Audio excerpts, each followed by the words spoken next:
কাজে তাদের দৃষ্টি আকর্ষণ করছি, সরকার বাইরের দৃষ্টি আকর্ষণ করব। রাস্তার পাশে যারা দোকান পার্কে বসেন তাদের দৃষ্টি আকর্ষণ করব। আপনাদের কারণে যাতে ঢাকা শহর দুর্গন্ধময় না হয় এবং প্রতিটা জনগণকে আমরা অনুরোধ করব। সেই কারণেই মাসের প্রথম সপ্তাহের শনিবার আমরা সারা ঢাকা শহরে পরিচ্ছন্নতা দিবস বা ক্লিনিং ডে উদযাপন করব। এই ব্যাপারে বিভিন্ন সরকারি প্রতিষ্ঠান, বেসরকারি প্রতিষ্ঠান, স্কুল, কলেজ, সব মার্কেট সবাই মিলে আমরা সিদ্ধান্ত নিয়েছি। তবে এই সিদ্ধান্তটা যদি আমরা কার্যকর করতে পারি তাহলে আমি আশা করি 1 মাসের মধ্যেই আমরা রেজাল্টটা দেখব যে ঢাকা শহর আর অপরিচ্ছন্ন থাকবে না, ঢাকা শহর পরিষ্কার হয়ে যাবে। আমি আর বক্তব্য দীর্ঘায়িত করবো না।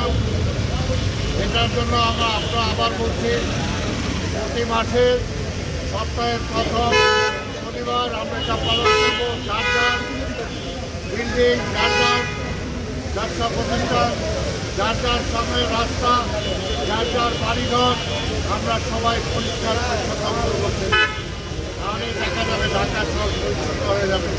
তো আগামীতে আমাদের সামনে যে চিকনগুনিয়া ও ডেঙ্গু রোগের আভাস আমরা পাচ্ছি, সেটা থেকে আমরা মুক্ত হতে পারবো। মশার নিয়ন্ত্রণ, মশাকে আমরা নিয়ন্ত্রণ করতে পারবো। আমি আবার এই সাংবাদিক ভাইদেরকে এবং আজকে অংশগ্রহণকারী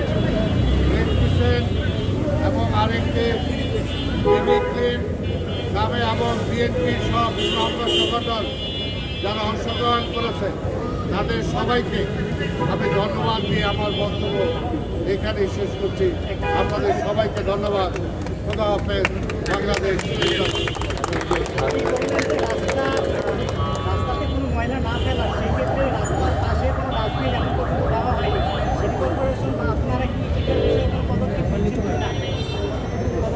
এই ব্যাপারে নির্ধারিত জায়গা দেওয়া আছে, আর আমরা বিভিন্ন জায়গায় স্কেচ নির্ধারণ করেছি।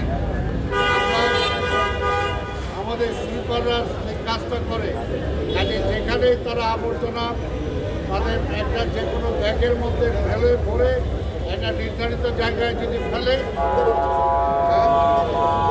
হাত গাড়ি আছে আমাদের, হাত ট্রলি যেটা আছে, তারা সেই ময়লাগুলো সংগ্রহ করে নিয়ে যাবে। কাজেই যত্রতত্র যাতে আমরা ময়লাটা না ফেলি।